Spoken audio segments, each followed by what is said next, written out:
The next one is on creativity. So we've already talked about the importance of creativity and storytelling.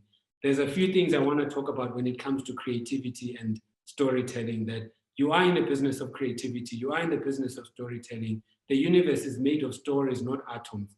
So you know that already. So the next slides, then a few things about creativity and storytelling.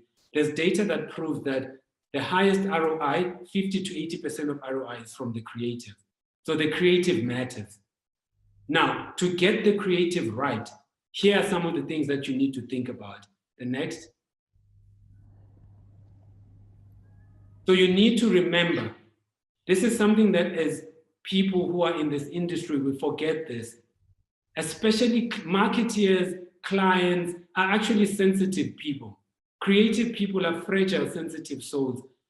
Some of them are dyslexic, some of them suffer from depression, some of them suffer from anxiety, fear, schizophrenia, bipolar, disorders. There's a lot of mental health going on in there. And it's something that all of us, we need to stop being assholes, especially clients. Be kind, be nice. Stop mentally being toxic and pathological with your agencies, because creative people are sensitive people. And if you want to get great work, please treat people humane and don't be narcissistic. Remember that people have mental health issues. Remember that sometimes your behavior will trigger a mental disorder. So please, it is important while you're dealing with creative, you also think about mental health. You also think about being respectful while being honest. The next slide. I know that this industry is full of people that they believe that to lift inhibitions, which is what creativity is, a lifting of inhibitions, they have to do cocaine, they have to do cannabis, they have to drink lots of coffee, they have to do lots of cocktails. Just remember, this industry numbs a lot.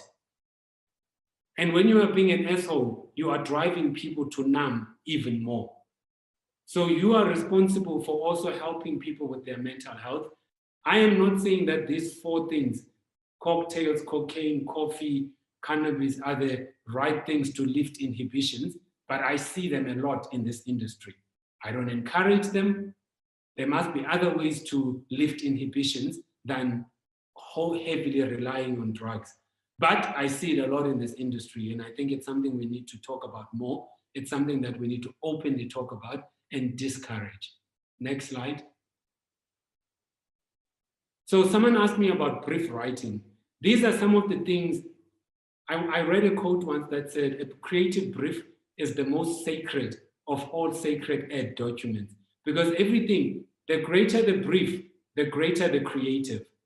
A bad brief, bad creative. You can't save the creative. You can't save the thing with that is written badly, badly told, and then you want the agencies to do a great job on something that's badly written. The other thing that I always talk about when it comes to the brief is please be brief. That's why it's called a brief. I've read 7-page briefs, 3-page brief. Why can't it be just 1 page? And why can't it be 1.5 page? Ideally, 1 page. My brief at Nike, when I joined Nike, was in a post-it note. It was in a business card. It said, the front page, it said win. The back page said World Cup. That was the brief. Win World Cup. That was it. I didn't have a long brief. And I asked, do you have another 2 pages? They said, no, that's the brief. Win World Cup. We're done. So go now and win World Cup. So I'm just saying that the shorter the brief, the better. And if you cannot make it short, it means you don't know what you're talking about. If you can't say it in a post-it note, then you're not clear or you don't know what you're doing. And then some of these things you can read for yourselves on what are the things that I sometimes would like to see in a brief. Those are some of the bullet points I've listed. Then you can use those as some of your things that when you're writing your brief, that you can then, but the only key thing that I want to drum in, be brief and be gone. And say it quickly and say it fast and be able to say it with a story and be able to add visuals, be able to add the user, be able to take the agency's imaginations far away so that they can then come back with you with a great strategy and a great big idea. Next. Next, I've already covered this in the brief. The other thing I always see in briefs, I hate it, but I've seen in some briefs, people use the word, it must go viral. That's nonsense, because however things, who knows how things go viral? Who knows? No one knows how things go viral. No one knows even how Jerusalem went viral. Even Master KG and Nom Mzamo didn't know that Jerusalem was going to go viral. It was going to become a global hit. It was going to be, everyone was going to be dancing. Everyone, no one knows that. And for you to be writing in the brief, things must go viral. That's just, I struggle with that. I don't understand it. I don't understand whether you even know what makes things viral. If you don't know, who else knows? Just do great work and the consumer will decide. And remember, a bad song cannot be saved by even a great singer. Even great singers don't know that they are producing a hit. They hope and wish, but they don't know. And now when a song becomes a hit, that's great, but no one really knows for sure that their song is going to become a hit. And you can't go in with go viral in mind, a hit in mind. You're just going to do bad work. I don't believe in this thing, things must go viral, because I just believe do great work. And if it's great, the consumer will vote for it and it will travel. Next.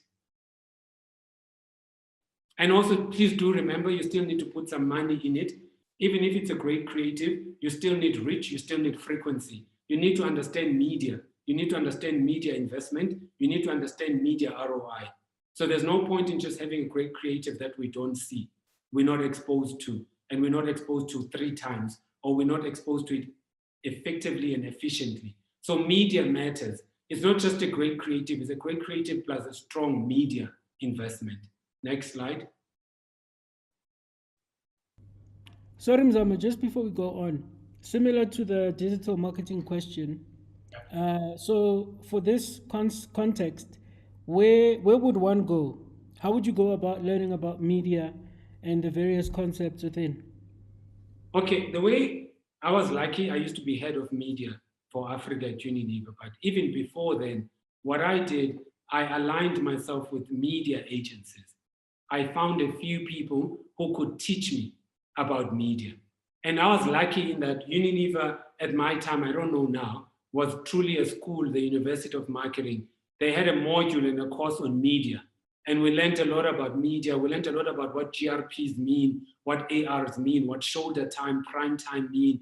And they invited like DSTV, SABC, radio to come and educate us about radio, about the effectiveness of radio, effectiveness of TV, how you measure impact on TV, how you measure paid media versus public broadcaster, what the differences are. At the moment, if your company is not investing in that, I would say go online. There's a lot of YouTube clips now on media. There's a lot of even MIT, Stanford, Harvard, or Gibbs, or UCT. There's a lot of content on media now that you can learn about media without even leaving your desk.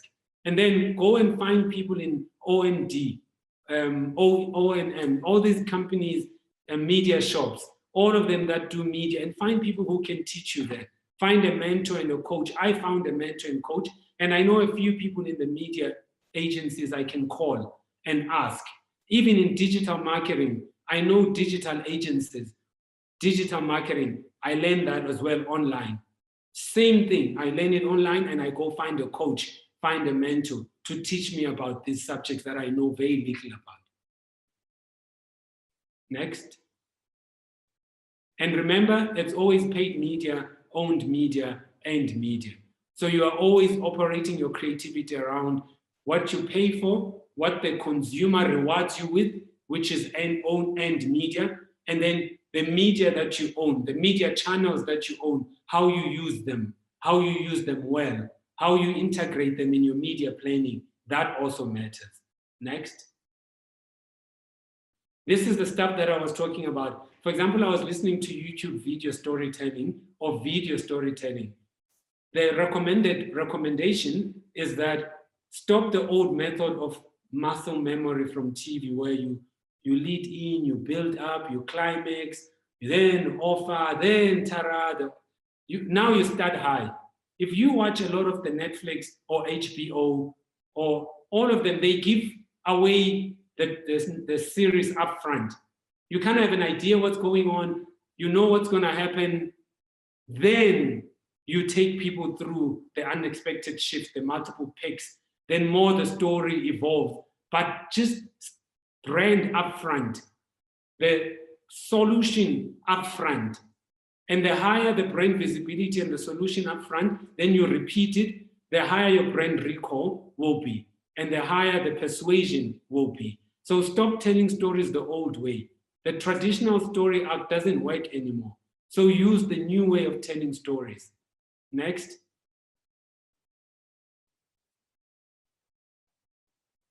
And the other thing that we're learning about creativity now is keep it simple, brand upfront, frequently, and what you want the person to do. Action with intention upfront. Don't hide it.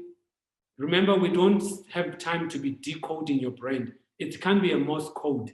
It can be, you need to know that we've got more important things to think about other than thinking about decoding your advert or your creativity. So the more simpler it is, the higher the ad recall. The more simpler, the more the brand upfront, the higher the ad recall.